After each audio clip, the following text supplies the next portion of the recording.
Saudi আরবের আইনশৃঙ্খলা রক্ষাকারী বাহিনী গত এক সপ্তাহে প্রায় 20,000 প্রবাসীকে গ্রেপ্তার করেছে।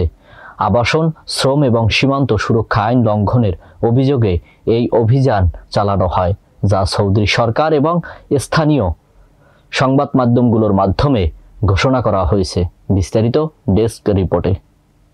সৌদি আরবের আইনশৃঙ্খলা রক্ষাকারী বাহিনী গত এক সপ্তাহে প্রায় 20,000 প্রবাসীকে গ্রেপ্তার করেছে। আবাসন, শ্রম এবং সীমান্ত সুরক্ষা আইন লঙ্ঘনের অভিযোগে এই অভিযান পরিচালনা করা হয়, যা সৌদি সরকার এবং স্থানীয় সংবাদ মাধ্যমগুলোর মাধ্যমে ঘোষণা করা হয়েছে। সৌদি গেজেটের এক প্রতিবেদনে জানানো হয়, 14 নভেম্বর থেকে 20 নভেম্বর পর্যন্ত সৌদি আরবের বিভিন্ন অঞ্চলে পরিচালিত যৌথ নিরাপত্তা অভিযানে মোট 19,696 জন অবৈধ প্রবাসীকে গ্রেপ্তার করা হয়েছে। সৌদি স্বরাষ্ট্র মন্ত্রণালয় এই অভিযান পরিচালনার সময় সংশ্লিষ্ট সরকারি সংস্থাগুলির সহযোগিতায় কাজ করেছে।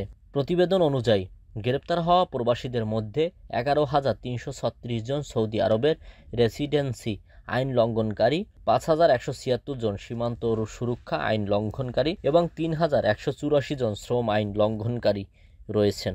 এছাড়া অবৈধভাবে সৌদি সীমান্ত অতিক্রম করার সময় 1,547 জনকে গ্রেপ্তার করা হয়েছে। গ্রেপ্তারকৃতদের মধ্যে 32% ইয়েমেনি নাগরিক, 65% ইথিওপিয়ান নাগরিক এবং 3% অন্যান্য দেশের নাগরিক। এ ধরনের অভিযান সৌদি আরবের সরকার নিয়মিতভাবে পরিচালনা করে থাকে, যাতে দেশটির আইন লঙ্ঘনকারীরা তেমন কোনো সুযোগ না পায়। সৌদি আরবের আইন অনুযায়ী যাদের অবৈধভাবে প্রবেশ করতে সাহায্য করা হয় তাদের জন্য 15 বছরের কারাদণ্ড এবং 10 লাখ সৌদি রিয়াল জরিমানার বিধান রয়েছে। সরকার এসব আইন মেনে চলতে সবাইকে সতর্ক করেছে এবং অবৈধ প্রবাসীদের বিরুদ্ধে কঠোর ব্যবস্থা নেওয়া হচ্ছে। এদিকে সৌদি আরবে বর্তমানে প্রায় 3,48 লাখ মানুষ বসবাস করছেন এবং সারা বিশ্বের বিভিন্ন দেশ থেকে লাখ লাখ অভিবাসী শ্রমিক সৌদি আরবে কর্মরত।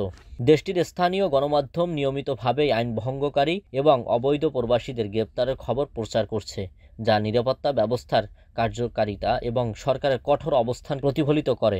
তাছাড়া সৌদি কর্তৃপক্ষ আইন ভঙ্গকারীদের সম্পর্কে তথ্য দেওয়ার জন্য সরকারি হেল্পলাইন চালু করেছে। মক্কা, রিয়াদ এবং পূর্বাঞ্চলীয় প্রদেশের বাসিন্দারা 911 নম্বরে কল করে এবং অন্যান্য অঞ্চলের বাসিন্দারা 999 এবং 996 নম্বরে কল করে তথ্য দিতে পারেন। আল আমিন এম তাওহিদ, 21 সংবাদ, নিউজ ডেস্ক।